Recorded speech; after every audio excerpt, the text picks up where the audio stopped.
ربیع الاول کے ایام اور نبی کی محبت کا پیغام۔ رسول اللہ کی محبت ایمان کا ایک بنیادی حصہ ہے۔ آپ نے فرمایا، تم میں سے کوئی مومن نہیں ہو سکتا جب تک میں اس کے لیے والدین، اولاد اور تمام لوگوں سے زیادہ محبوب نہ بن جاؤں۔ صحیح بخاری۔ یہ حدیث ہمیں یہ درس دیتی ہے کہ رسول اللہ کی محبت ہمارے دلوں میں سب سے زیادہ ہونی چاہیے۔ محبت کا مطلب صرف زبانی عقیدت نہیں بلکہ آپ کی سنت اور تعلیمات پر عمل کرنا ہے۔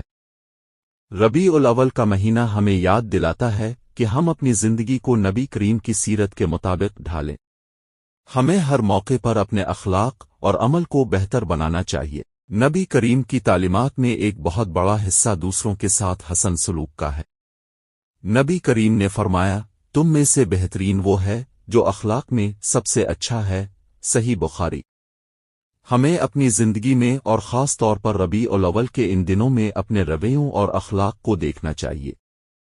کیا ہم اپنے گھر والوں، دوستوں اور ارد گرد کے لوگوں کے ساتھ اس حسن سلوک سے پیش آ رہے ہیں جو نبی نے ہمیں سکھایا؟